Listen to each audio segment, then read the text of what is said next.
Olá, leitor!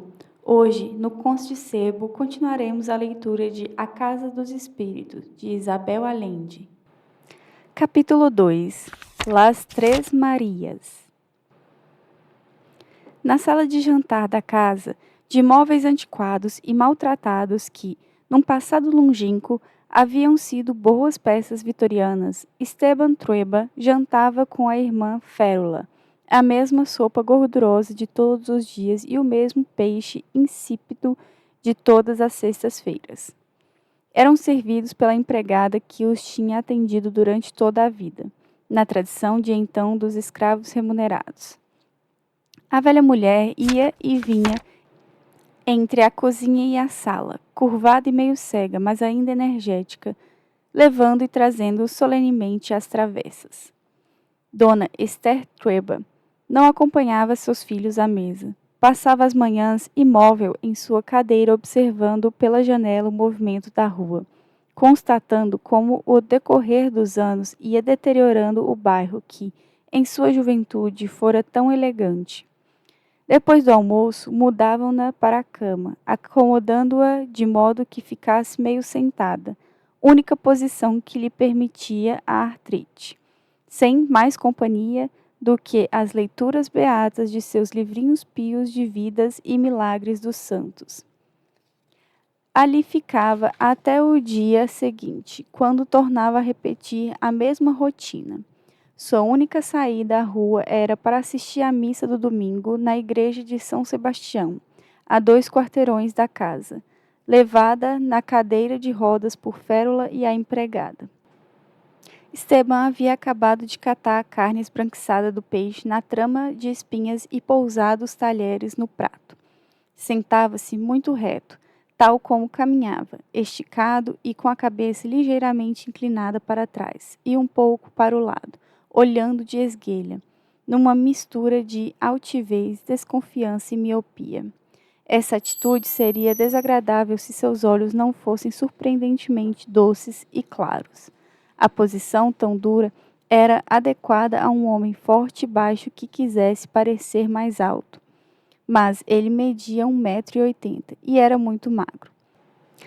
Todas as linhas de seu corpo eram verticais e ascendentes, desde o nariz afilado e aquilino e as sobrancelhas triangulares até a testa alta, coroada por uma melana de leão, que ele penteava para trás.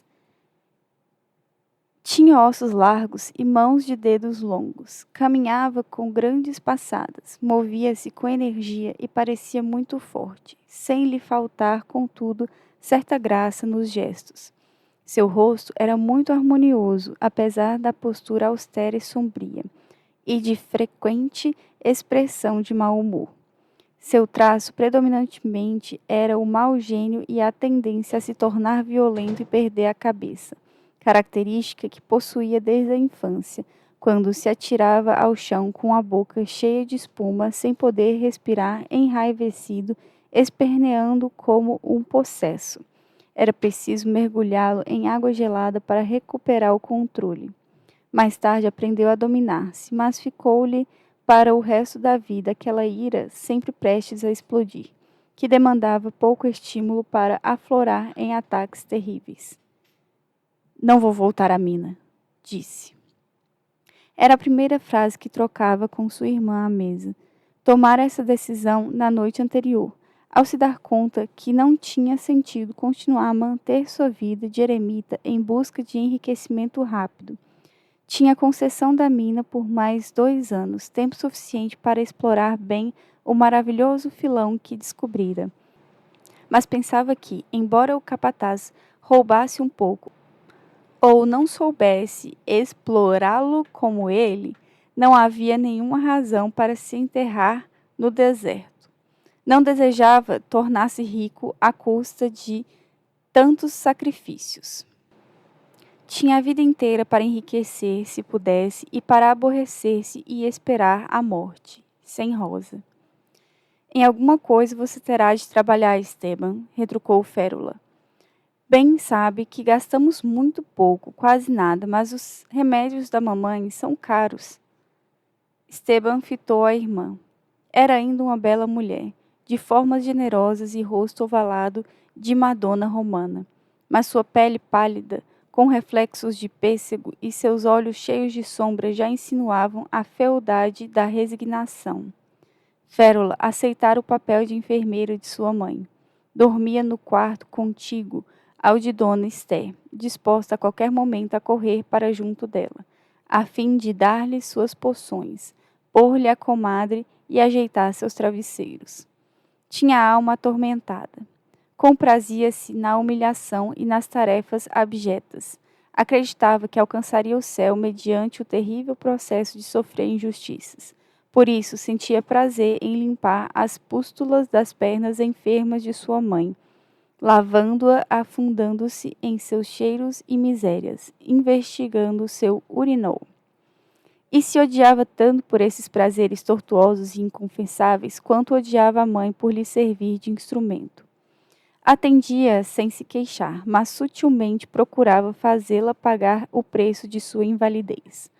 Sem que fosse explicitado, estava presente entre as duas o fato de a filha ter sacrificado sua vida para cuidar da mãe, e por isso ter ficado solteira. Férula havia rechaçado 2 noivos sob o pretexto da doença da mãe. Não falava a respeito disso, mas todo mundo sabia. Seus gestos eram bruscos e grosseiros, sendo dotada de mau gênio igual ao do irmão, mas fora obrigada pela vida e por sua condição de mulher a dominá-lo e converter-se. Parecia tão perfeita que chegou a ter fama de santa. Citavam-na como exemplo pela dedicação a Dona Esther e pela maneira como criara seu único irmão depois que a mãe adoeceu e o pai morreu, deixando-os na miséria. Férula adorava seu irmão Esteban quando era menino. Dormia com ele, dava-lhe banho, levava-o para passear, trabalhava de sol a sol, costurando para fora, a fim de lhe pagar o colégio, e chorou de raiva e impotência no dia em que Esteban teve que começar a trabalhar num cartório, porque em sua casa o que ela ganhava não era o suficiente para a comida.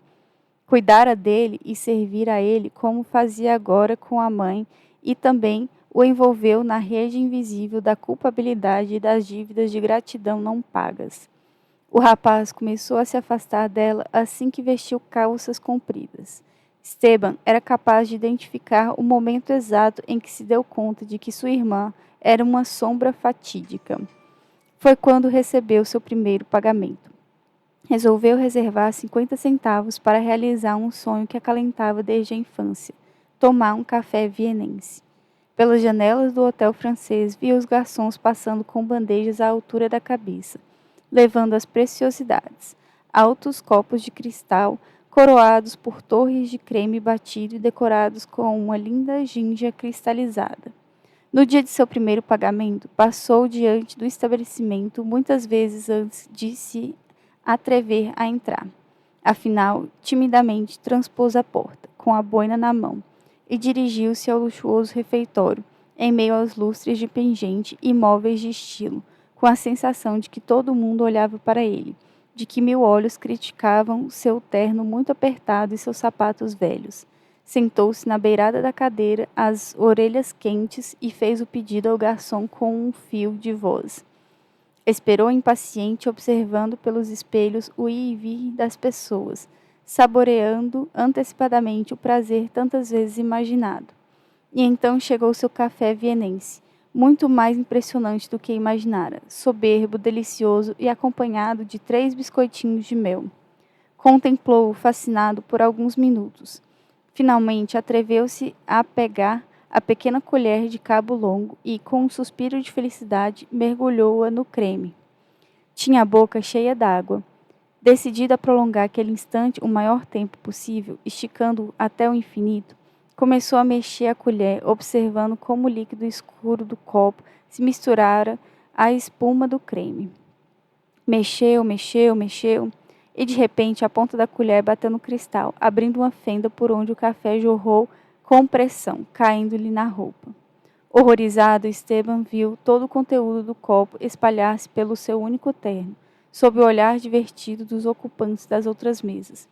Deteve-se pálido de frustração e saiu do hotel francês com 50 centavos a menos, deixando à sua passagem um filete de café vienense nos fofos tapetes. Chegou em casa respingando, furioso, descomposto. Quando Férula tomou conhecimento do que acontecera, comentou com azedume. Isso aconteceu porque você foi gastar o dinheiro dos remédios da mamãe com seus caprichos. Deus o castigou. Naquele momento, Esteban percebeu com absoluta clareza os mecanismos que a sua irmã usava para dominá-lo, a forma como conseguia fazê-lo sentir-se culpado e compreendeu que precisava defender-se.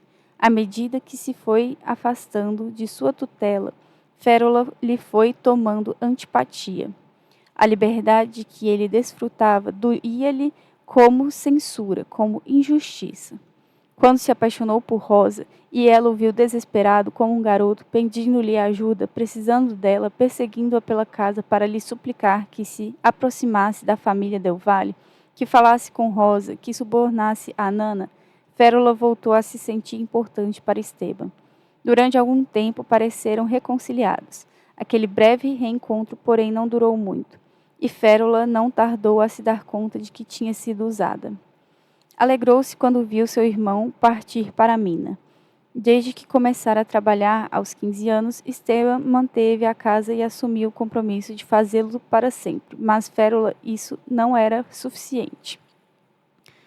Incomodava o fato de ter de ficar fechada entre aquelas repugnantes paredes impregnadas de velhice e remédios, desperta pelos gemidos da enferma, atenta ao relógio para administrar-lhe seus medicamentos. Aborrecida, cansada, triste, enquanto seu irmão ignorava essas obrigações. Ele poderia ter um destino luminoso, livre, cheio de êxitos. Poderia casar-se, ter filhos, conhecer o amor. No dia em que mandou o telegrama anunciando-lhe a morte de Rosa, experimentou uma estranha excitação, quase de alegria. Terá de trabalhar em alguma coisa, repetiu Férula. Nunca lhes faltará nada enquanto eu viver, disse ele. É fácil dizer, respondeu Férula, retirando uma espinha de peixe dos dentes. Estou pensando em ir para o campo, para Las Três Marias. Aquilo é uma ruína, Esteban. Sempre lhe disse que é melhor vender aquela terra, mas você é teimoso como uma mula. Nunca se deve vender terra. É só o que fica quando todo o resto se acaba. Não concordo. A terra é uma ideia romântica. O que enriquece os homens é o bom faro para os negócios, argumentou Férula. Mas você sempre disse que algum dia iria morar no campo. Esse dia chegou. Odeio essa cidade. Por que não diz logo que odeia essa casa? Também, respondeu ele rudemente. Gostaria de ter nascido homem para poder ir também, disse ela, cheia de ódio. Eu não gostaria de ter nascido mulher, contrapôs ele. Acabaram de comer em silêncio. Os irmãos estavam muito afastados e as únicas coisas que ainda os uniam era a presença da mãe e a etérea recordação do amor que haviam tido um pelo outro na infância. Haviam crescido numa casa decadente, presenciando a deterioração moral e econômica do pai, e logo depois a lenta enfermidade da mãe. Dona Esther Trueba começou a sofrer de artrite ainda muito nova. Foi-se enrijecendo gradativamente até passar a se mover com grande dificuldade, como que amordalhada pela vida. E, afinal, já não era mais capaz de flexionar os joelhos, instalou-se definitivamente em sua cadeira de rodas, em sua viuvez e em sua desolação. Esteban lembrava-se de sua infância e de sua juventude, suas roupas apertadas, o cordão de São Francisco que o obrigavam a usar como pagamento de sabe-se lá que promessas de sua mãe ou de sua irmã, suas camisas cuidadosamente remendadas e sua solidão. Férula, 5 anos mais velha, lavava e engomava, dia sim, dia não, suas 2 únicas camisas, a fim de que ele estivesse sempre limpo e apresentável. E recordava-lhe que, por parte da mãe, ele possuía o sobrenome mais nobre e da mais alta estirpe do vice-reino de Lima. Trueba, não fora mais do que um lamentável acidente na vida de Dona Esther, que, embora destinada a casar-se com alguém de sua classe, apaixonara-se perdidamente por aqueles doidivanas, emigrantes de primeira geração que em poucos anos dilapidou seu dote e, em seguida, sua herança. De nada servia a Esteban, porém, o passado de sangue azul, se em casa não havia com o que pagar as contas do armazém e ele tinha de ir a pé para o colégio, porque não possuía um centavo para o bonde.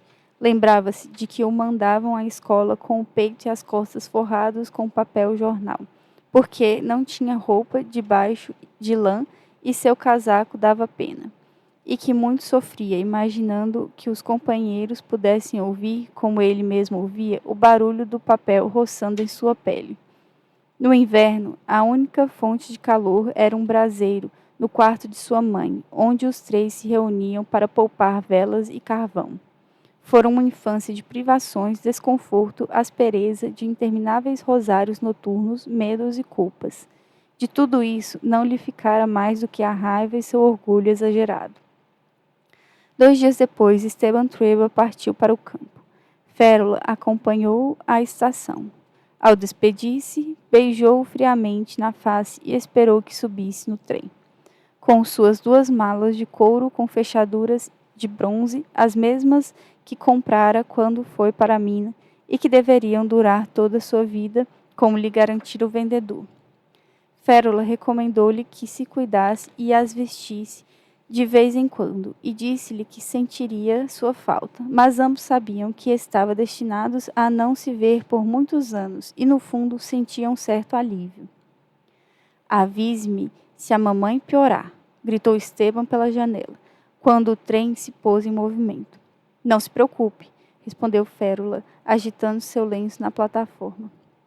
Esteban Trueba reencostou-se no banco forrado de veludo vermelho e agradeceu a iniciativa dos ingleses de construir carruagens de primeira classe, onde era possível viajar como um cavalheiro, sem ter de suportar as galinhas, as canastras, os pacotes de papelão amarrados com barbantes e o choramingar de crianças. Felicitou-se pela decisão de comprar uma passagem mais cara pela primeira vez na vida e concluiu que era nos detalhes que estava a diferença entre um cavalheiro e um camponês.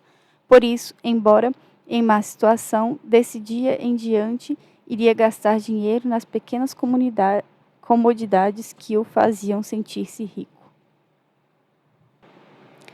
Não pretendo voltar a ser pobre, resolveu, pensando no filão de ouro. Pela janela do vagão, viu passar a paisagem do Vale Central. Vastos campos estendiam-se ao pé da cordilheira, férteis campinas de vinhedo, de trigais, de alfafa e de maravilha. Comparou tudo isso com os desoladas planícies do norte, onde passara 2 anos enfiado num buraco, em meio a uma natureza agreste e lunar, cuja beleza aterradora não se cansava de olhar, fascinado pelas cores do deserto, pelos azuis, roxos e amarelos dos minerais à flor da terra. Minha vida está mudando, murmurou, fechou os olhos e adormeceu. Desembarcou na estação de São Lucas, que era um lugar miserável. Àquela hora não se via ninguém na plataforma de madeira, com seu telhado destruído pelas intempéries e pelas formigas. Dali era possível avistar todo o vale através da tênue neblina que subia da terra molhada pela chuva da noite. As montanhas longínquas perdiam-se nas nuvens de um céu carregado, e só a ponta nevada do vulcão se distinguia nitidamente, recortada contra a paisagem e iluminada por um tímido sol de inverno. Olhou à sua volta. Na única época feliz de sua infância de que se lembrava, antes que o pai falisse e se abandonasse à bebida e à própria vergonha, cavalgara com ele por aquela região. Lembrava-se de brincar em Las Três Marias durante um verão, mas isso fora havia tantos anos que a memória quase se desvanecia, não sendo capaz de reconhecer o lugar. Procurou avistar o povoado de São Lucas, mas só descortinou um casário longínquo, desbotado na umidade da manhã. Percorreu a estação. Estava fechada com um cadeado na porta do único escritório. Havia um aviso escrito a lápis. mas tão apagado que ele não conseguiu ler. Ouviu, às suas costas, o trem se pondo em marcha e começando a se afastar, riscando no ar uma coluna de fumaça branca. Estava sozinho naquela paragem silenciosa. Pegou as malas e começou a andar pelo barro e pelas pedras de um caminho que levava à povoação. Caminhou mais de 10 minutos, pedindo que não chovesse, porque era com muita dificuldade que avançava com as pesadas malas por aquele caminho, e percebeu que a chuva o transformaria em poucos segundos num lamaçal intransitável. Ao se aproximar das casas, viu fumaça em algumas chaminés e suspirou aliviado, porque a princípio tivera a impressão de estar num vilarejo abandonado. Tamanho era seu estado de decrepitude e solidão. Deteve-se à entrada da aldeia, sem ver ninguém.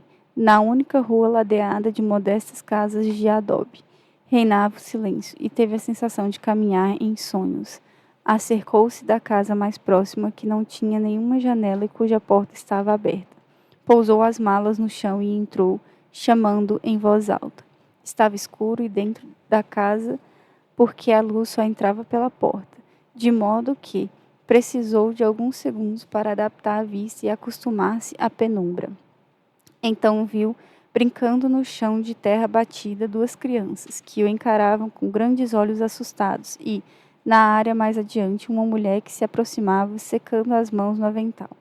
Ao vê-lo, esboçou um gesto instintivo para desviar uma madeixa do cabelo que lhe caía na testa. Saudou-a e ela respondeu, tapando a boca com a mão para esconder as gengivas sem dentes enquanto falava. Treba explicou-lhe que precisava alugar um carro, mas ela pareceu não compreender e limitou-se a abrigar as crianças nas pregas do avental, com um olhar sem expressão. Ele saiu, pegou sua bagagem e seguiu seu caminho. Quando já havia percorrido quase toda a aldeia sem ver ninguém e começava a se desesperar, ouviu às suas costas o som das patas de um cavalo. Era uma carroça desengonçada conduzida por um lenhador. Parou diante dela, obrigando o condutor a deter-se. Pode levar-me a Las Três Marias? Pago-lhe bem, gritou. O que vai fazer lá, cavalheiro? Perguntou o homem. Aquilo é uma terra de ninguém, uma pedreira sem lei. Entretanto, concordou em levá-lo e o ajudou a acomodar a bagagem em meio aos feixes de lenha. Treba sentou-se a seu lado na boleia. De algumas casas saíam crianças correndo atrás da carroça. Treba sentiu-se mais só do que nunca. A 11 quilômetros da aldeia São Lucas, por um caminho devastado, invadido pelo mato e cheio de buracos, apareceu uma tabuleta de madeira com o nome da propriedade. Pendurada numa corrente arrebentada, o vento balançava contra o poste, provocando um ruído surdo que lhe soou como um tambor de luto. Bastou-lhe o primeiro olhar para compreender que só um Hércules poderia resgatar aquilo da desolação. A erva daninha tomara conta do caminho, e para onde quer que olhasse só via penhasco, matagais e terra não cultivada. Não havia nem vestígios de pastos ou restos dos vinhedos de que ele se lembrava, tampouco alguém que viesse recebê-lo. A carroça avançou lentamente, seguindo uma trilha que a passagem dos animais e dos homens riscara no matagal. Ao fim de pouco tempo, viu a casa da fazenda, que ainda se mantinha de pé, mas parecia uma visão de pesadelo, cheia de escombros, telas de galinheiro espalhadas pelo chão e lixo. Metade das telhas estava quebrada, e uma trepadeira selvagem entrando pelas janelas cobria quase todas as paredes. Em volta da casa, viu alguns casebres de adobe sem caiação e nem janela, cobertos de palha e negros de fuligem. 2 cães brigavam furiosamente no pátio. O chiar das rodas da carroça e as maldições do lenhador atraíram os ocupantes do casebre, que foram pouco a pouco aparecendo. Olhavam o recém-chegado com estranheza e desconfiança. Depois de 15 anos sem ver nenhum patrão, haviam concluído que simplesmente não o tinham. não poderiam reconhecer naquele homem alto e autoritário o menino de encaracolado cabelo castanho que havia muito tempo brincara naquele mesmo pátio. Esteban observou-os e também não conseguiu se lembrar de nenhum deles. Formavam um grupo miserável. Viu várias mulheres de idade indefinida, com a pele gretada e seca. Algumas aparentemente grávidas, todas vestidas de farrapos desbotados e descalças.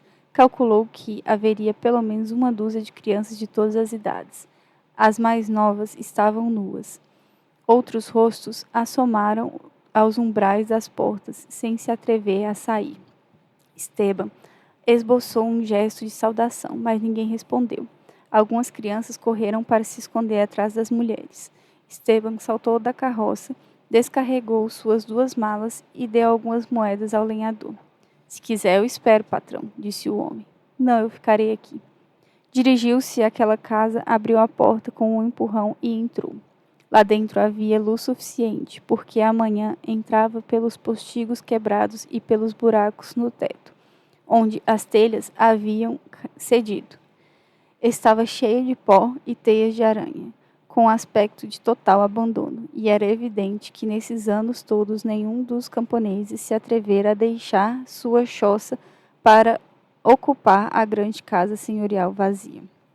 Não tinham mexido nos móveis, que eram os mesmos de sua infância, nos mesmos lugares de sempre, embora mais feios, sombrios e desengonçados do que se lembrava. Toda a casa estava coberta por uma camada de erva, pó, folhas secas. Cheirava a túmulo.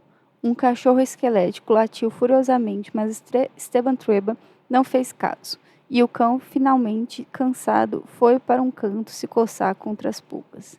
Deixou suas malas sobre a mesa e começou a percorrer a casa, combatendo a tristeza que começava a invadi-lo. Passou de um quarto para o outro, viu a deterioração que o tempo tinha feito em todas as coisas, a pobreza, a sujidade, e sentiu que aquilo era um buraco muito pior do que a mina. A cozinha era uma grande divisão sórdida, de teto alto e paredes enegrecidas pelo fumo da lenha e do carvão. Bolorenta, em ruínas, mas onde ainda estavam penduradas de pregos.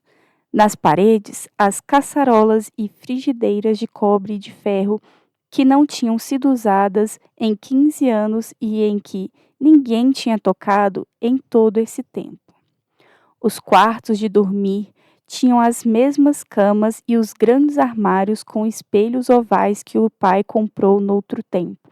Mas os colchões eram um montão de lã apodrecida e de bichos que neles tinham feito ninho durante gerações. Escutou os passinhos discretos das ratazanas no forro do teto. Não conseguiu descobrir se o piso era de madeira ou de tijoleira, porque não se via em lado nenhum e a imundície cobria-o por completo. A camada cinzenta de pó escondia o contorno dos móveis. Onde tinha sido o salão, ainda se via o piano alemão com uma perna partida e as teclas amarelecidas, soando como um cravo desafinado. Nas estantes havia alguns livros ilegíveis, com as páginas comidas pela umidade, e no chão restos de revistas muito antigas que o vento espalhara.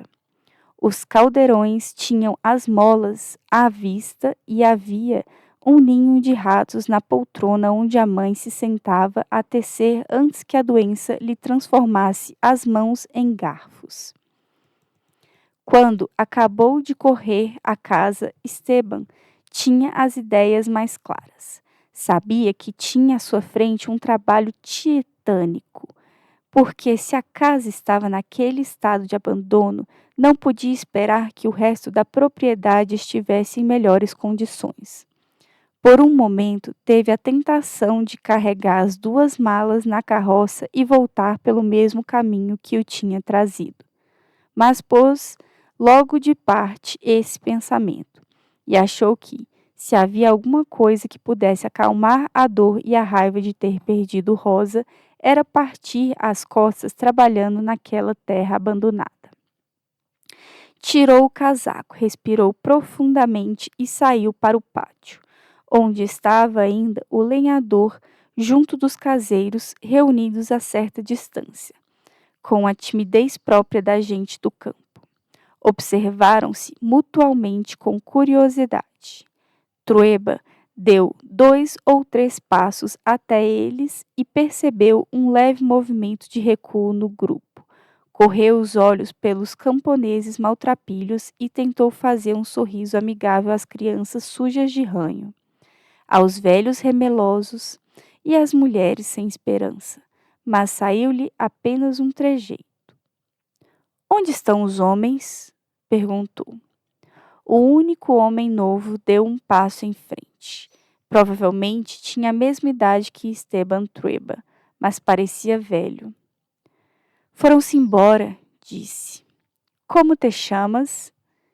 "Pedro II Garcia, senhor", respondeu o outro. "Eu sou o patrão agora. Acabou a festa. Vamos trabalhar. Quem não gosta da ideia, vá-se embora imediatamente.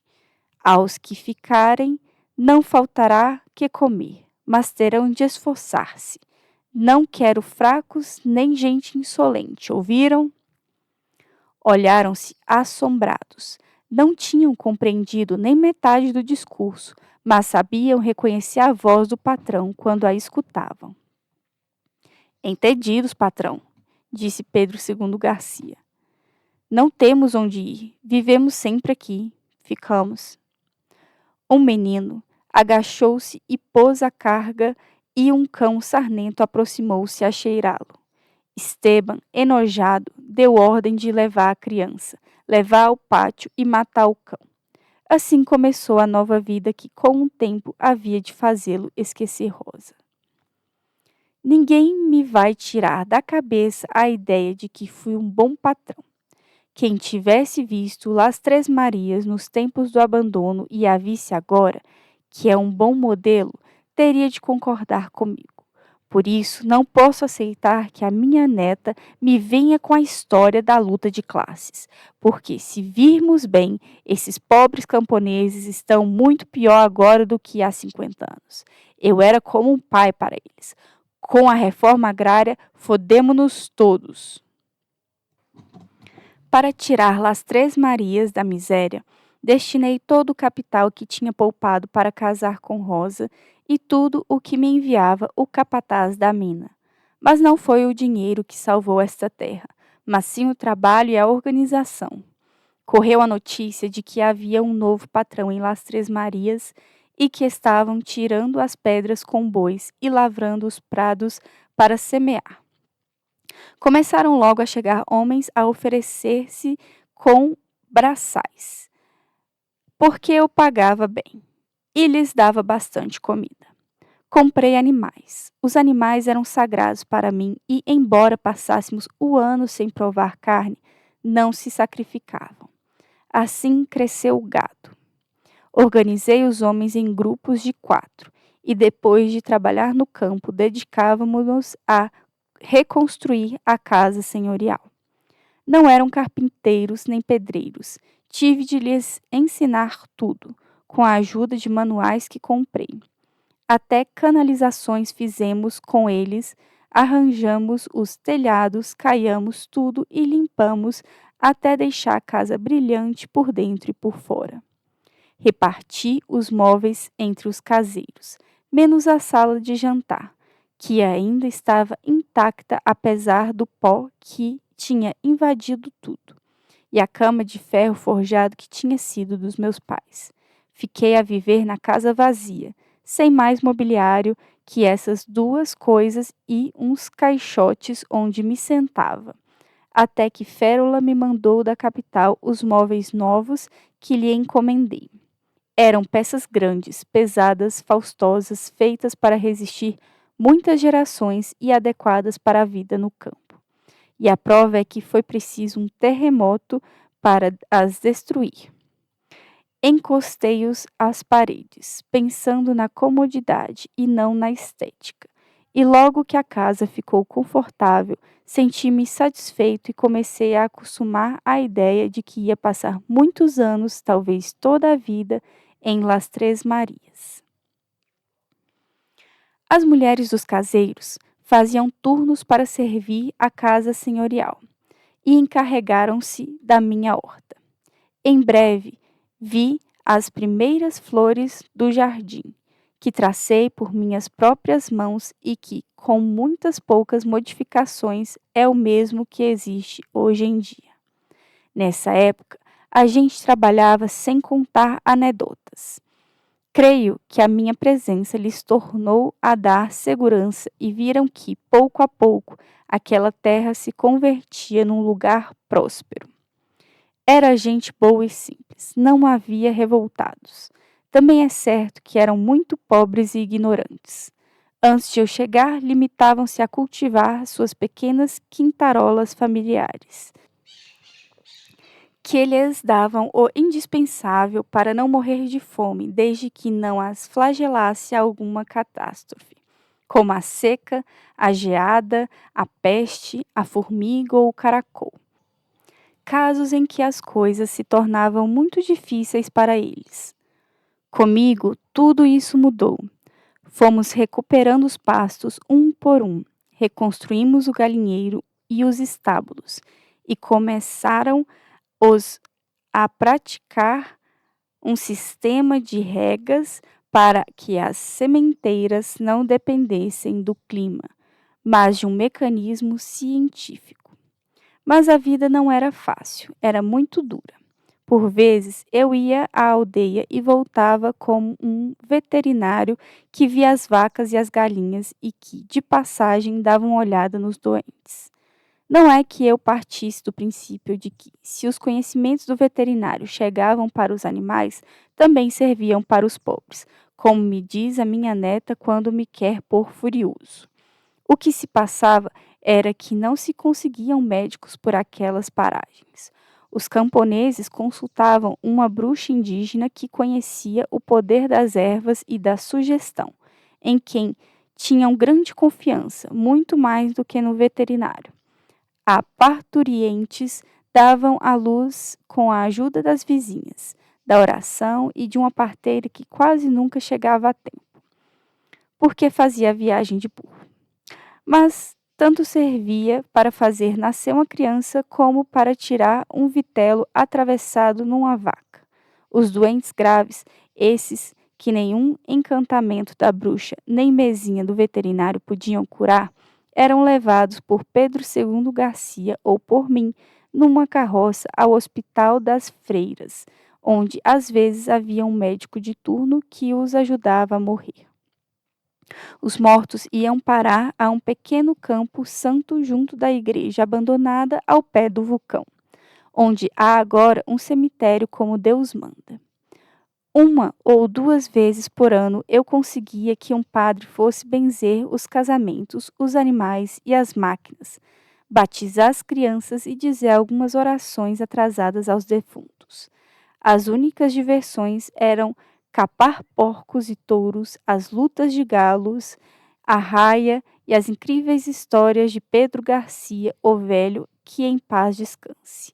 Era o pai de Pedro II e dizia que o seu avô tinha combatido nas fileiras dos patriotas que escarroçaram os espanhóis da América.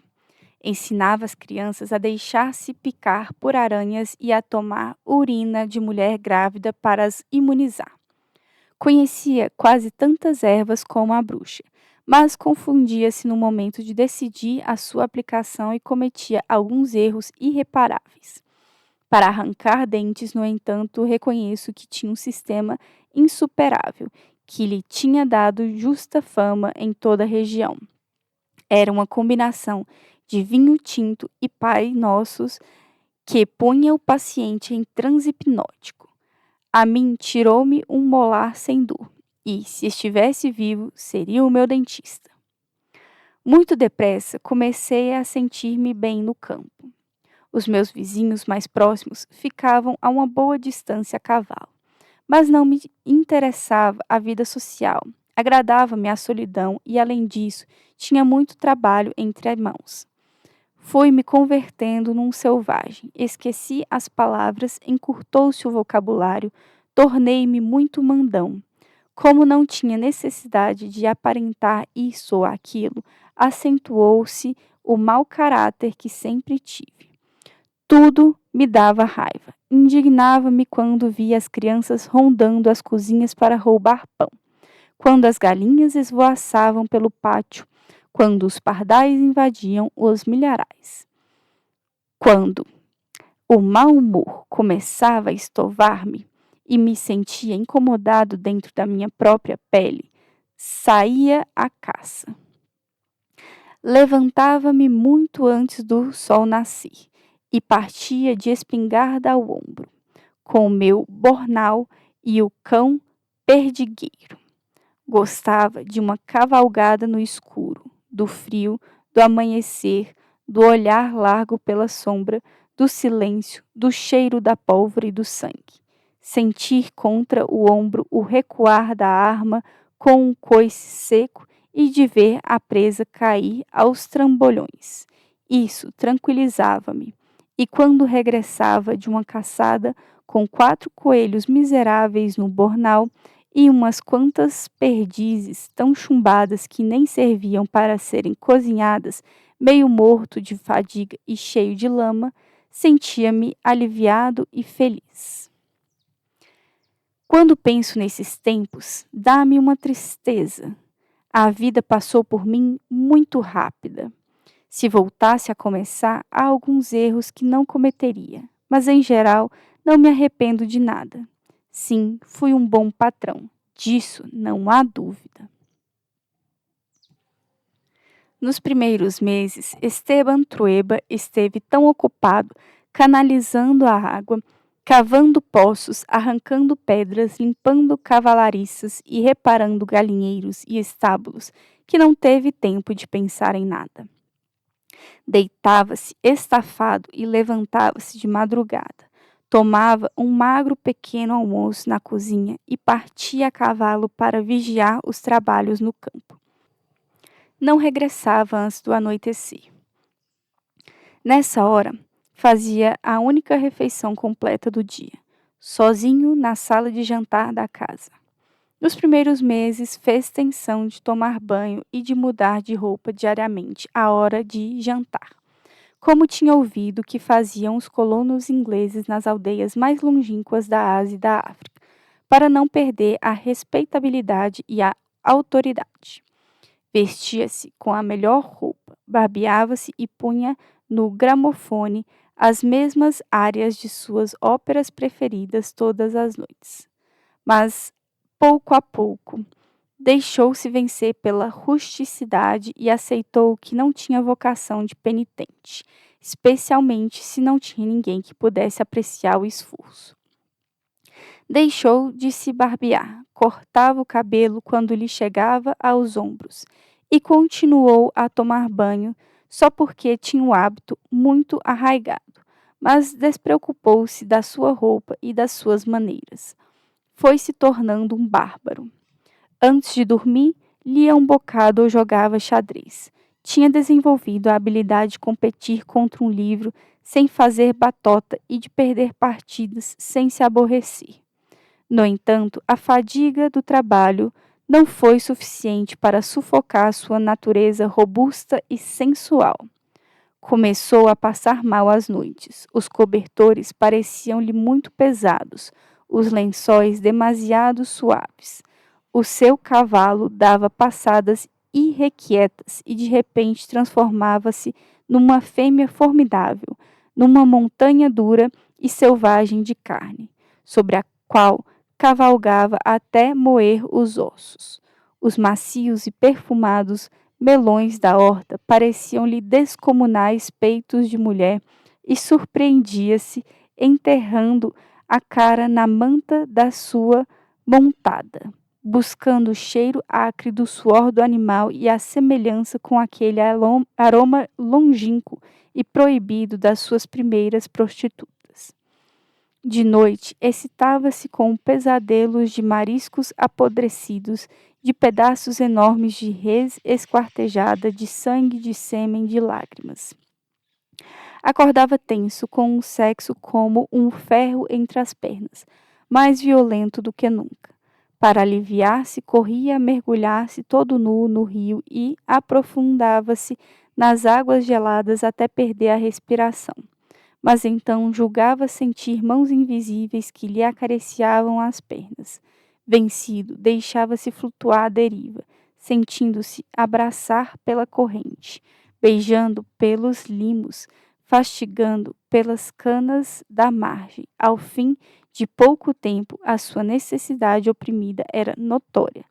Não se acalmava nem com imersões noturnas no rio, nem com infusões de canela, nem pondo pedra a lumen debaixo do colchão, nem sequer com as manipulações vergonhosas que no internato punham os rapazes malucos e os deixavam cegos e os fariam desaparecer na condenação eterna. Quando começou a olhar com olhos de concupiscência as aves do curral e as crianças que brincavam nuas na horta e até a massa crua do pão, compreendeu que a sua virilidade não se acalmaria com substitutos de sacristão. O seu sentido prático disse-lhe que tinha de procurar uma mulher, e uma vez tomada a decisão, a ansiedade que o consumia acalmou-se e a sua raiva pareceu acalmar-se também. Nesse dia, amanheceu sorrindo pela primeira vez em tanto tempo. Pedro Garcia, o velho, viu sair assobiando pelo caminho até o estábulo e abanou a cabeça inquieto. O patrão andou todo o dia ocupado em lavrar um terreno que acabava de mandar limpar e que tinha destinado a semear milho. Depois foi com Pedro II Garcia ajudar uma vaca que a essa altura estava a parir e tinha o vitelo atravessado. Teve de introduzir-lhe o braço até o cotovelo para dar volta à cria e ajudá-la a mostrar a cabeça. Apesar de tudo, a vaca morreu, mas isso não pôs de mau humor. Ordenou que alimentassem o vitelo com uma garrafa. Lavou-se num balde e voltou a montar a cavalo. Normalmente era a sua hora da comida, mas não tinha fome, não tinha nenhuma pressa, porque já tinha feito a sua escolha. Tinha visto muitas vezes a rapariga carregando na anca um irmãozinho ranhoso, com um saco às costas ou um cântaro de água do poço à cabeça. Tinha observado enquanto lavava roupa, agachada nas pedras planas do rio, com as pernas morenas polidas pela água, esfregando os trapos descoloridos com as rudes mãos de camponesa. Tinha ossos grandes e rosto com traços índios, com a face gorda e a pele escura, de expressão calma e doce, e a sua enorme boca carnuda, que conservava ainda os dentes. Quando sorria, iluminava-se, mas fazia-o muitas poucas vezes. Tinha a beleza da primeira juventude, embora ele pudesse ver que isso se iria embora muito depressa, como sucede às mulheres nascidas para parir muitos filhos, trabalhar sem descanso e enterrar os seus mortos. Chamava-se Pancha Garcia e tinha 15 anos. Quando Esteban Trueba saiu a procurá-la, já tinha caído a tarde e estava mais fresco. Percorreu com o cavalo a passo as longas alamedas que dividiam os pastos, perguntando por ela aos que passavam, até que a viu no caminho que conduzia ao seu casebre. Ia dobrada sob o pesado feixe de espinheiro para o fogão da cozinha, sem sapatos, cabisbaixa. Olhou-a do alto do cavalo e sentiu nesse mesmo instante a urgência do desejo que o tinha incomodado durante tantos meses. Aproximou-se a trote até pôr-se a seu lado. Ela viu, mas seguiu seu caminho sem o olhar, pelo costume ancestral de todas as mulheres da sua estirpe de baixar a cabeça em frente do macho. Esteban baixou-se e tirou-lhe o fardo. Segurou-o um momento no ar e logo o atirou com violência para a beira do caminho. Apanhou a rapariga com um braço pela cintura e levantou-a com um repelão bestial, sentando-a à frente da cela, sem que ela opusesse nenhuma resistência. Esporeou o cavalo e partiram a galope para o rio. Desmontaram sem trocar nenhuma palavra e mediram-se com os olhos. Esteban desapertou o largo cinturão de couro e ela recuou, mas apanhou-a de um sacão. Caíram abraçados entre as folhas dos eucaliptos. Esteban não tirou a roupa, atacou-a com ferocidade, cravando-se nela sem preâmbulos, com uma brutalidade inútil. Deu-se conta demasiado tarde pelas salpicadelas de sangue no vestido que a jovem era virgem, mas nem a humilde condição de Pancha, nem as oprimidas exigências de seu apetite que lhe permitiam ter contemplações. Pancha Garcia não se defendeu, não se queixou, não fechou os olhos. Ficou de costas olhando o céu com uma expressão espavorida, até que sentiu o homem que cala com um gemido a seu lado. Então começou a chorar suavemente. Antes dela, a sua mãe, antes da sua mãe, a sua avó, tinham sofrido o mesmo destino de cadela. Esteban Trueba compôs as calças, apertou o cinto, ajudou-a a pôr-se em pé e sentou-a na garupa do cavalo. Tomaram o caminho de regresso. Ele ia assobiando. Antes de a deixar no casebre, o patrão beijou-a na boca. A partir de amanhã, quero que trabalhes lá em casa, disse. Pancha disse que sim, sem levantar os olhos. Também a mãe e a avó tinham servido na casa senhorial. Nessa noite, Esteban Trueba dormiu como um justo, sem sonhar com Rosa. De manhã, sentia-se cheio de energia, maior e poderoso. Foi para o campo cantarolando e no regresso, Pancha estava na cozinha, atarefada, mexendo o manjar branco numa grande panela de cobre. Nessa noite, esperou-a com impaciência, e quando se calaram os ruídos domésticos do velho casarão de adobe e começaram as andanças das ratazanas, sentiu a presença da rapariga no umbral da porta. Vem, Pancha, chamou-a. Não era uma ordem, mas antes uma súplica.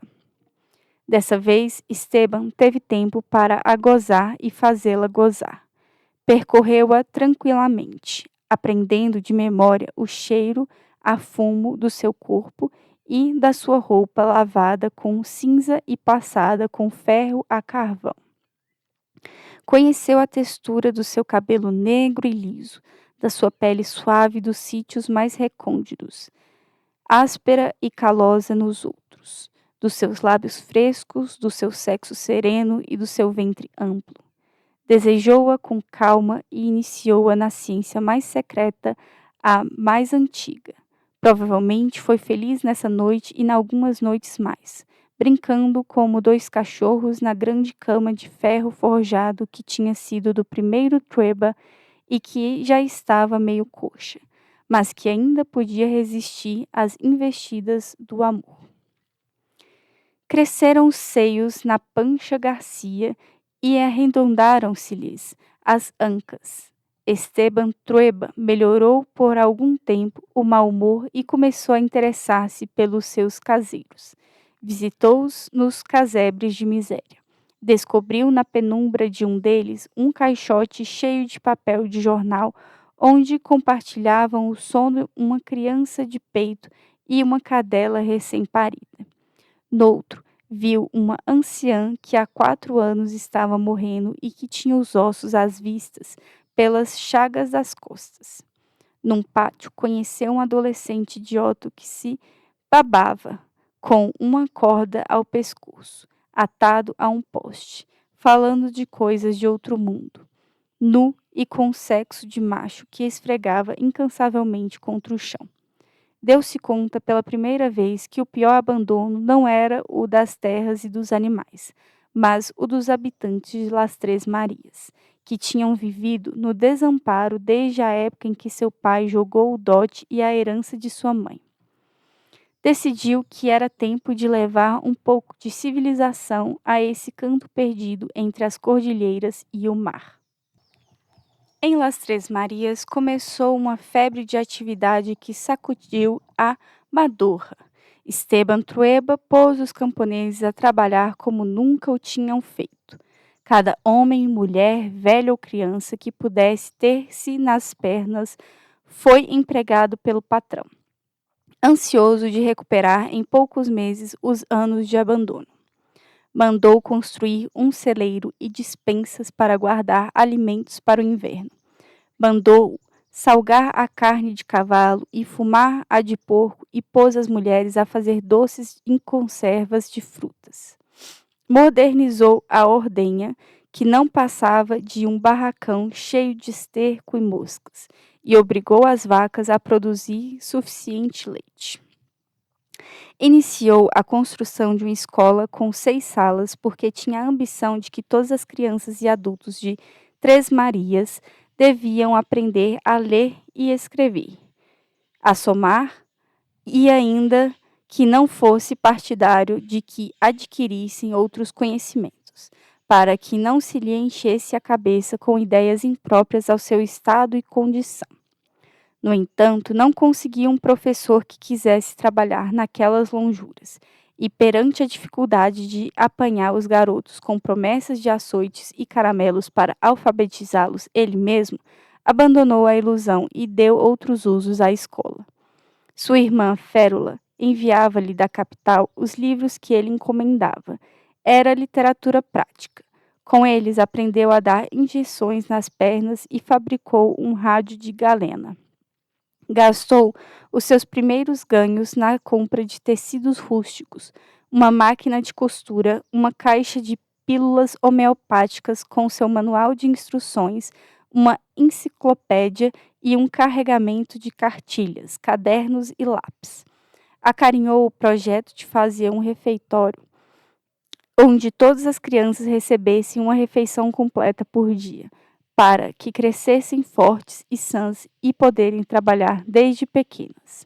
Mas compreendeu que era loucura obrigar crianças a virem do extremo da propriedade por um prato de comida, de maneira que mudou o projeto para uma oficina de costura. Pancha Garcia foi a encarregada de desvendar os mistérios da máquina de costura. A princípio, julgava que era um instrumento do diabo, dotado de vida própria, e negava-se a aproximar-se, mas ele foi inflexível e ela acabou por dominá-la. Trueba organizou uma cantina. Era um modesto armazém onde os caseiros podiam comprar o necessário sem ter de fazer a viagem de carroça até São Lucas. O patrão comprava as coisas por grosso e revendia-as pelo mesmo preço aos seus trabalhadores. Impôs um sistema de vales, que funcionou a princípio como uma forma de crédito e com o tempo chegou a substituir o dinheiro legal. Com os seus papéis cor-de-rosa, comprava-se de tudo na cantina e pagavam-se os salários. Cada trabalhador tinha direito, além dos famosos papelinhos, a um pedaço de terra para cultivar no seu tempo livre. 6 galinhas por família por ano, uma porção de sementes, uma parte da colheita que cobrisse as suas necessidades, pão e leite para o dia e 50 pesos que se dividiam pelo Natal e pelas festas nacionais entre os homens. As mulheres não tinham esse bônus, mesmo que trabalhassem como os homens de igual para igual, porque não eram consideradas chefes de família, exceto no caso das viúvas. O sabão para lavar, a lã para tecer, o xarope para fortalecer os pulmões eram distribuídos gratuitamente, porque Trueba não queria à sua volta gente suja, com frio ou doente. Um dia, leu na enciclopédia as vantagens de uma dieta equilibrada e começou a sua mania das vitaminas, que havia de durar-lhe para o resto da vida. Tinha acessos de cólera quando verificava que os camponeses davam às crianças só o pão e alimentavam os porcos com leite e ovos. Começou a fazer reuniões obrigatórias na escola para falar-lhes das vitaminas e de caminho informá-los sobre as notícias que conseguia captar através dos escarcéus infernais da galena. Aborreceu-se rapidamente de perseguir a onda com o arame e encomendou da capital um rádio transoceânico, munido de duas enormes baterias. Com ele, podia captar algumas mensagens coerentes no meio de um ensurdecedor barulho de assobios de ultramar. Assim soube, na guerra da Europa, e seguiu os avanços das tropas no mapa que pendurou no quadro da escola e que ia marcando com alfinetes. Os camponeses observavam-no estupefatos, sem compreender nem remotamente o propósito de cravar um alfinete na cor azul e no dia seguinte passá-lo para a cor verde. Não podiam imaginar o mundo do tamanho de um papel suspenso no quadro, nem os exércitos reduzidos a cabeças de um alfinete. Na realidade, a guerra, os inventos da ciência, o progresso da indústria, o preço do ouro e as extravagâncias da moda não os preocupavam. Eram contos de fadas que em nada modificavam a estreiteza da sua existência. Para aquele impávido auditório, as notícias da rádio eram afastadas e alheias, e o aparelho desprestigiou-se rapidamente quando foi evidentemente que não podia prever o estado do tempo. O único que demonstrava interesse pelas mensagens vindas do ar era Pedro II Garcia. Esteban Trueba compartilhou com ele muitas horas, primeiro junto do rádio da galena e depois com o de bateria, esperando o milagre de uma voz anônima e remota que os pusesse em contato com a civilização. Isto, no entanto, não conseguiu aproximá-los. Trueba sabia que aquele rude camponês era mais inteligente que os outros. Era o único que sabia ler e era capaz de manter uma conversação de mais de 3 frases. Era o mais parecido com um amigo que tinha em 100 quilômetros à sua volta. Mas o seu orgulho monumental impedia-o de reconhecer nele alguma virtude, exceto aquelas próprias da sua condição de bom trabalhador do campo. Nem era partidário das familiaridades com os subalternos.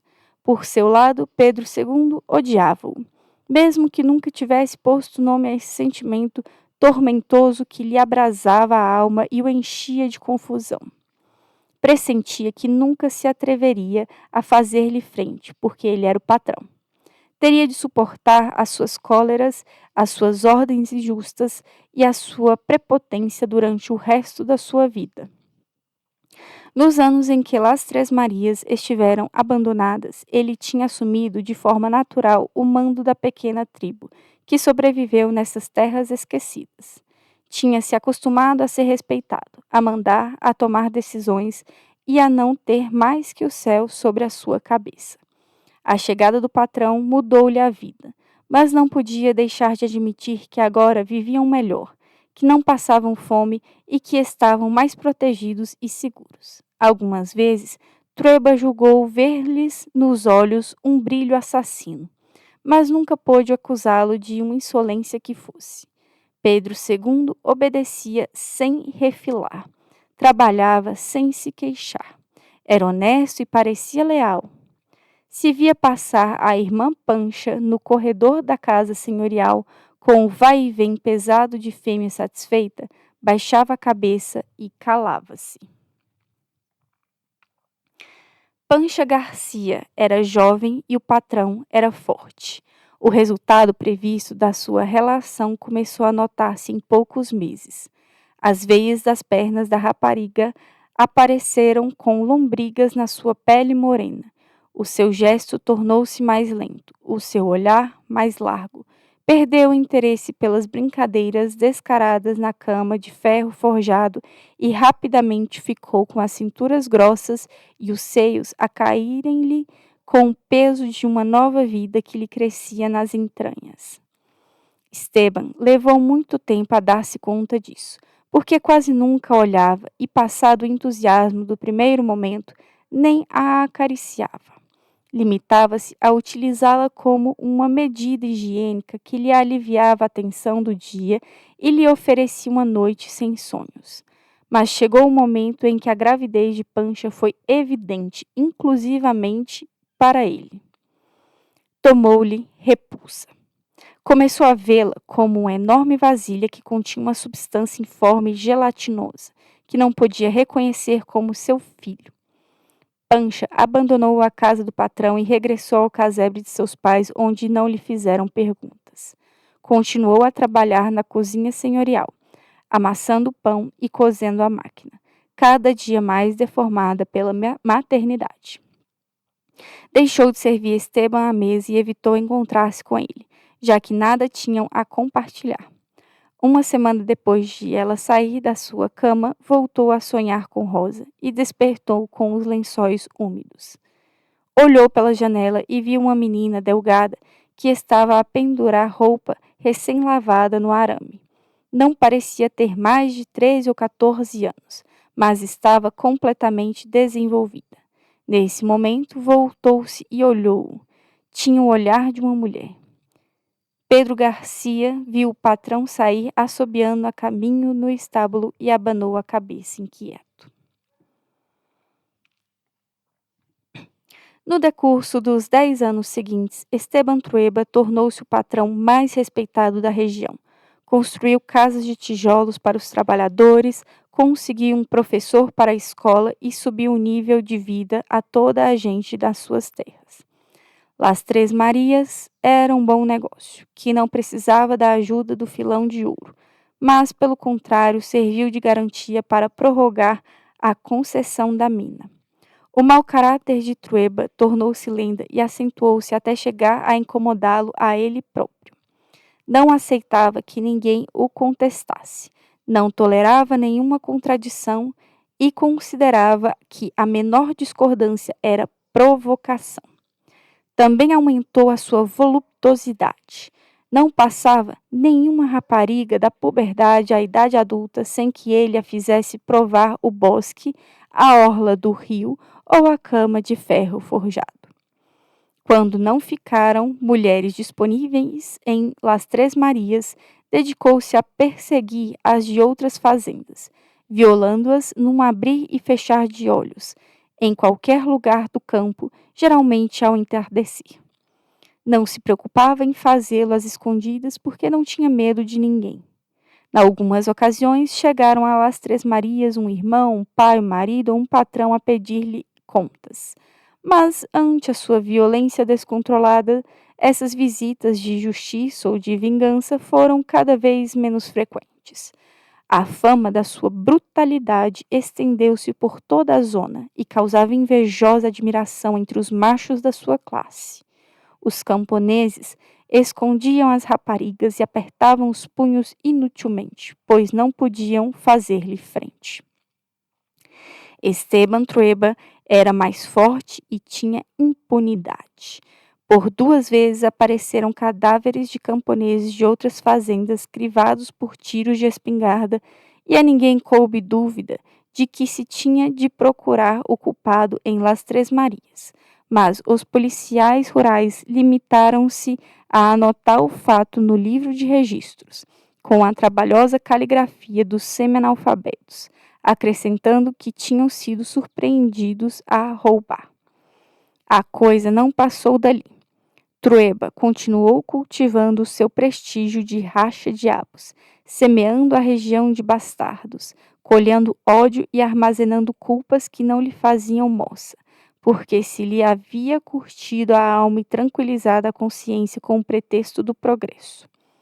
Em vão, Pedro II Garcia e o velho padre do Hospital das Montanhas trataram de lhe sugerir que não eram as casinhas de tijolos nem os litros de leite que faziam um bom patrão, ou um bom cristão, mas sim dar às pessoas um salário decente em vez de papelinhos cor-de-rosa, um horário de trabalho que não lhes moesse os rins e um pouco de respeito e dignidade.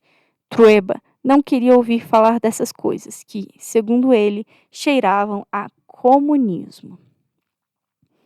São ideias degeneradas, dizia dentre eles. Ideias bolchevistas para sublevar os rendeiros. Não se dão conta de que essa pobre gente que não tem cultura nem educação não pode assumir responsabilidades? São crianças, como vão saber o que lhes convém? Sem mim estariam perdidos. A volta é que, quando volto a cara, vai tudo para o diabo e começam a fazer asneiras. São muito ignorantes. A minha gente está muito bem. Que mais querem? Não lhes falta nada. Se queixam é porque são mal agradecidos. Têm casas de tijolo. Preocupa-me em assoar os moncos, em tirar os parasitas aos garotos, levar-lhes vacinas e ensinar-lhes a ler. Há por aqui outra fazenda que tem a sua própria escola? Não. Sempre que posso, levo-os ao padre para que lhes diga umas missas. Por isso não percebo por que vem o padre falar-me de injustiça.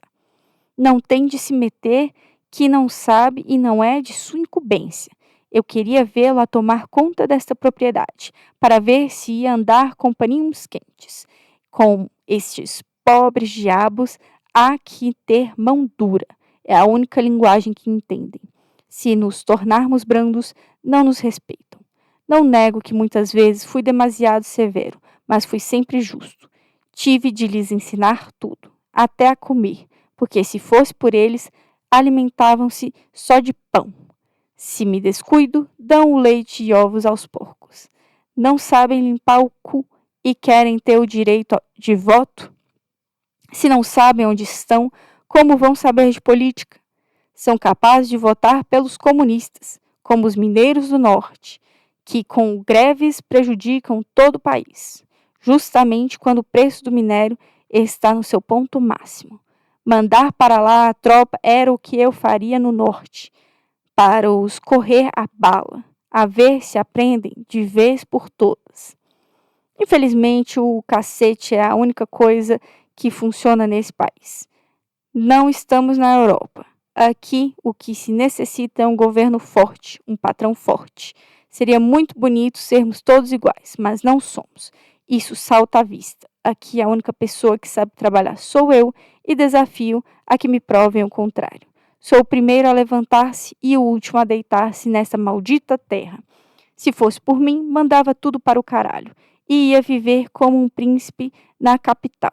Mas tenho de estar aqui, porque se me ausento, ainda que seja em uma semana, isto cai de rastos e estes infelizes começam a morrer de fome. Lembrem-se como era isto quando cheguei. Faz 9 ou 10 anos, uma desolação. Era uma ruína de pedras e abutres. Uma terra de ninguém. Estavam todos com os pastos abandonados. Ninguém se tinha lembrado de canalizar a água. Contentavam-se em plantar 4 alfaces imundas nos seus quintais e deixavam que todo o resto se afundasse na miséria. Foi necessário eu chegar para ver aqui ordem, lei, trabalho. Como não vou estar orgulhoso? Trabalhei tão bem que já comprei as 2 terras vizinhas e esta propriedade é a maior e mais rica de toda a zona.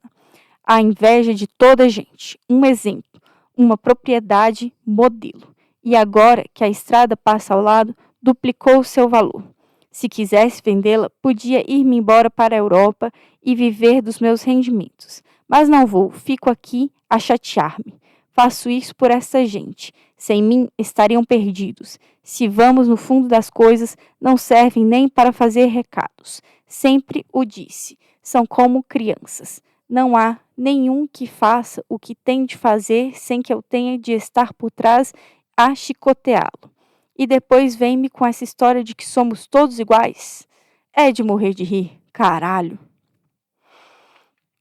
Para sua mãe e irmã mandava caixotes com frutas, carnes salgadas, presuntos, ovos frescos, galinhas vivas e em escabeche, farinha, arroz e grão em sacos, queijos do campo e todo o dinheiro de que necessitavam, porque isso não lhe faltava. As 3 Marias e a Mina produziam como era devido pela sua primeira vez desde que Deus pôs aquilo no planeta. Como ele gostava de dizer a quem quisesse ouvi-lo. Dava a Dona Esté e Férula o que tinham ambicionado, mas não teve tempo, em todos esses anos, para as visitas, ainda que fossem de caminho, em alguma das suas viagens ao norte. Estava tão ocupado no campo, nas novas terras que tinha comprado e em outros negócios em que começava a pôr a luva, que não podia perder o seu tempo junto ao leito de uma enferma. Além disso, Existia o correio que os mantinha em contato e o comboio que lhe permitia mandar tudo o que quisesse. Não tinha necessidade de as ver. Tudo se podia dizer por carta. Tudo menos o que não queria que soubessem, como a recua de bastardos que ia nascendo como por artes mágicas. Bastava tombar uma rapariga no prado e pô-la prenhe imediatamente. Era coisa do demônio, tanta fertilidade era insólita. Mas estava seguro de que metade das crianças não eram suas. Por isso decidiu que, fora o filho de Pancha Garcia, que se chamava Esteban, como ele, e que não tinha dúvida disso, porque a sua mãe era virgem quando a possuíra, os outros podiam ser seus filhos e podiam não ser, e sempre era melhor pensar que não eram. Quando chegava à sua casa alguma mulher com uma criança nos braços para reclamar o apelido ou alguma ajuda, punha-a na rua com um par de notas na mão e a ameaçava de que, se tornasse a importuná-lo, corrê-la-ia a pontapés para que não lhe ficasse à vontade de andar abanando o rabo ao primeiro homem que visse e de acusá-lo depois a ele. Foi assim que nunca se inteirou do número exato de seus filhos e, na realidade, o assunto não lhe interessava. Pensava que, quando quisesse ter filhos, procuravam esposas da sua classe, com a bênção da igreja, porque os únicos que contavam eram os que levavam o apelido do pai. Os outros eram como se não existissem. Que não lhe viessem com a monstruosidade de que todos nasciam com os mesmos direitos e herdariam igual. Porque, nesse caso, ia tudo para o caralho e a civilização regressava à Idade da Pedra. Recordava-se de Nívia, a mãe de Rosa, que depois do marido renunciar à política, aterrado pela aguardente envenenada, iniciou a sua própria política. Juntava-se às de outras senhoras nas fileiras do Congresso e da Corte Suprema, provocando um espetáculo acalorado que metia os maridos ao ridículo. Sabia que Nívia saía à noite a colar cartazes sufragistas nas paredes da cidade e era capaz de passear pelo centro em pleno meio-dia de domingo com a vassoura na mão e um barrete na cabeça, pedindo que as mulheres tivessem o direito dos homens, que pudessem votar e entrar na universidade, pedindo também que todas as crianças gozassem da proteção da lei, mesmo que fossem bastardas. Essa senhora está mal da cabeça, disse Trueba. Isso seria ir contra a natureza. Se as mulheres não sabem somar 2 mais 2, ainda menos poderão pegar num bisturi. A sua função é a maternidade, o lar. Por este caminho, qualquer dia vão querer ser deputados e juízes, até presidentes da República. E, entretanto, estão fazendo uma confusão e uma desordem que pode terminar em desastre. Andam publicando panfletos indecentes, falam pela rádio, sentam-se em lugares públicos e tem de ir lá a polícia com o ferreiro para que lhes ponha as algemas e as possa levar presas, que é como devem estar. É lamentável que haja sempre um marido influente, um juiz de poucos brios e um parlamentar com ideias revoltosas que as põem em liberdade. Mão dura é o que faz falta também nesse caso. A guerra na Europa tinha terminado e os vagões cheios de mortos eram um clamor longínquo, mas que ainda não se apagara. De lá estavam chegando as ideias subversivas trazidas pelos ventos incontroláveis da rádio, do telégrafo e dos barcos carregados de imigrantes, que chegavam como um tropel atônito, escapando à fome da sua terra, assolados pelo rugido das bombas e dos mortos apodrecendo nos sulcos do arado. Era ano de eleição presidencial e de preocupação pela reviravolta que os acontecimentos estavam tomando. O país despertava. A onda de descontentamento que agitava o povo embatia contra a sólida estrutura daquela sociedade oligárquica. Nos campos houve de tudo: seca, caracol, febre aftosa. No norte havia desemprego e na capital sentia-se o efeito da guerra afastada. Foi um ano de miséria, em que só faltou um terremoto para rematar o desastre. A classe alta, no entanto, dona do poder e da riqueza, não se deu conta do perigo que ameaçava o frágil equilíbrio de sua posição.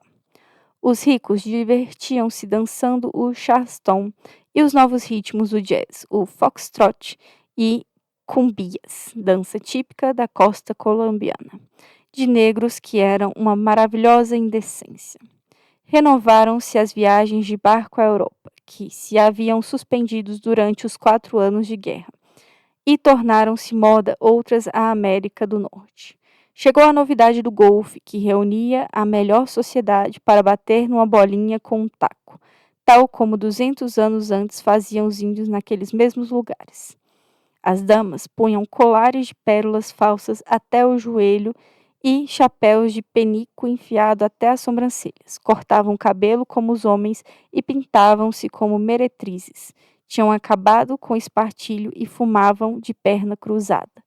Os cavalheiros andavam deslumbrados pelo invento dos carros norte-americanos que chegavam ao país pela manhã e se vendiam no mesmo dia à tarde. Apesar de custarem uma pequena fortuna e não passarem de um estrépito de fumo e de porcas soltas correndo a uma velocidade suicida pelos caminhos que tinham sido feitos para os cavalos e outras bestas naturais, mas em nenhum caso para as máquinas de fantasia. Nas mesas de jogos jogavam-se as heranças e as riquezas fáceis do após-guerra. Abria-se o champanhe e chegou a novidade da cocaína para os mais refinados e viciosos. A loucura coletiva parecia não ter fim. Mas no campo, os novos automóveis eram uma realidade tão remota como os vestidos curtos. E mesmo os que se livraram do caracol e da febre aftosa não acharam que fosse um bom ano. Esteban Trueba e outros senhores da terra da região juntavam-se no clube da povoação para planear a ação política antes das eleições. Os camponeses ainda viviam como nos tempos coloniais. Não tinham ouvido falar de sindicatos, nem de domingos festivos, nem de salário mínimo, mas já começavam a infiltrar-se nas propriedades os delegados dos novos partidos de esquerda. Entravam disfarçados de evangelizadores com uma Bíblia debaixo de braço e panfletos marxistas debaixo do outro, pregando simultaneamente a vida abstêmia e a morte pela revolução. Esses almoços de confraternização dos patrões terminavam em bebedeiras romanas ou em lutas de galos, e ao anoitecer tomavam de assalto o Farolito Roxo, onde as prostitutas de 12 anos e Carmelo, o único maricas do bordel e da aldeia, bailavam ao som de grafonola antediluviana sob o olhar atento de Sofia, que já não estava para essas cavalgadas, mas que ainda tinha energia para gerir com mão de ferro e para impedir que se pusessem os policiais a esfregar a paciência e os patrões a exceder-se com suas raparigas, fodendo sem pagar. Entre todas, Trânsito Soto era a que melhor bailava e a que mais resistia às investidas dos bêbados. Era incansável e nunca se queixava de nada, como se tivesse a virtude tibetana de deixar o mísero esqueleto de adolescente nas mãos dos clientes e mudar a alma para uma região afastada. Agradava a Esteban Trueba porque não se cortava às inovações e brutalidades do amor. Sabia cantar com voz de pássaro rouco e porque ele disse uma vez que chegaria muito longe e ele chegou a achar graça disso. Não vou ficar no Farolito Roxo toda a vida, patrão. Vou para a capital porque quero ser rica e famosa, disse. Esteban ia ao lupanar porque era o único lugar de diversão da povoação, mas não era homem de prostitutas. Não gostava de pagar pelo que podia fazer por outros meios, mas, no entanto, apreciava Trânsito Solto. A jovem fazia-o rir. Um dia depois de fazer amor, sentiu-se generoso, o que raramente lhe sucedia, e perguntou a Trânsito Solto se gostava que ele lhe desse um presente. Empresta-me 50 pesos, patrão, pediu ela por fim. É muita prata, para que a queres tu? Para uma passagem de comboio, com um vestido vermelho, uns sapatos de alto, um frasco de perfume e para fazer a permanente. É tudo que eu preciso para começar. Vou devolvê-los um dia, patrão, com juros. Esteban deu-lhe os 50 pesos, porque nesse dia tinha vendido 5 novilhos e andava com os bolsos cheios de notas, e também porque a fadiga do prazer satisfeito punha um pouco sentimental. A única coisa que sinto é que não te vou voltar a ver, Trânsito. Tinha-me acostumado a ti. Vamos nos voltar a ver sim, patrão. A vida é longa e dá muitas voltas. Essa comezainas no clube, as rixas de galos e as tardes no bordel culminaram num plano inteligente, ainda que não original de todo, para fazer votar os camponeses. Deram-lhes uma festa com empanadas e muito vinho, sacrificaram-se a algumas reses para assar, tocaram-lhes canções na guitarra, impingiram-lhes alguns discursos patrióticos e prometeram-lhes que, se vencesse o candidato conservador, teriam uma gratificação. Mas se vencesse outro qualquer, ficavam sem trabalho. Além disso, controlaram as urnas e subornaram a polícia. Depois da festa, meteram os camponeses dentro de carroças e levaram-nos a votar, bem vigiados. Entre chalaças e gargalhadas, a única oportunidade em que tinham familiaridades com eles. Compadre para aqui, compadre para cá, conte comigo que eu não falho, patrãozinho. Assim agrada-me, homem, tens de ter consciência patriótica. Olha que os liberais e os radicais são todos uns poltrões e os comunistas são uns ateus filhos da puta que comem criancinhas. No dia das eleições, tudo ocorreu como estava previsto, em perfeita ordem. As Forças Armadas garantiram o processo democrático, tudo em paz. Um dia de primavera mais alegre e com mais sol que os outros. Um exemplo para este continente de índios e de negros que passam a vida em revoluções para derrubar um ditador e por outro. Este é um país diferente, uma verdadeira república. Temos orgulho cívico. Aqui o Partido Conservador ganha de caras e não necessita de um general para haver ordem e tranquilidade. Não é como essas ditaduras da região onde se matam uns aos outros, enquanto os gringos levam todas as matérias-primas, afirmou Trueba na sala de jantar do clube, brindando com um copo na mão no momento em que soube dos resultados da votação. 3 dias depois, quando se tinha voltado à rotina, chegou a carta de Férula a Las Três Marias. Esteban Trueba tinha sonhado essa noite com Rosa. Fazia muito tempo que isso não lhe acontecia. No sonho, viu-a com o seu cabelo de salgueiro solto pelos ombros como um manto vegetal que a cobria até a cintura. A pele dura e gelada, da cor e textura do alabastro. Ia nua e levava um embrulho nos braços. Caminhava como se caminha nos sonhos, aureolada pelo resplendor que flutuava à volta do seu corpo. Viu-a aproximar-se lentamente e, quando quis tocá-la, ela atirou o embrulho para o chão, partindo-se a seus pés. Ele baixou-se, apanhou e viu uma menina sem olhos que lhe chamava Papa. Acordou angustiado e andou de mau humor toda a manhã. Por causa do sonho, sentiu-se inquieto muito antes de receber a carta de Férula. Entrou na cozinha para tomar o pequeno almoço, como todos os dias, e viu uma galinha que andava a bicar as migalhas no chão. Mandou-lhe um pontapé que lhe abriu a barriga, deixando-a agonizante num charco de tripas e penas, batendo as asas no meio da cozinha. Isso não o acalmou, pelo contrário, aumentou a sua raiva e sentiu que começava a afogar-se. Montou no cavalo e foi a galope vigiar o gado que estavam a marcar. Nessa altura, chegou à casa de Pedro II Garcia, que tinha ido à estação de São Lucas deixar uma encomenda e tinha passado pela povoação a recolher o correio. Trazia a carta de Férula. O sobrescrito aguardou toda a manhã sobre a mesa da entrada. Quando Esteban Trueba chegou, foi diretamente tomar banho porque vinha coberto de suor e pó, impregnado do cheiro inconfundível dos animais aterrorizados.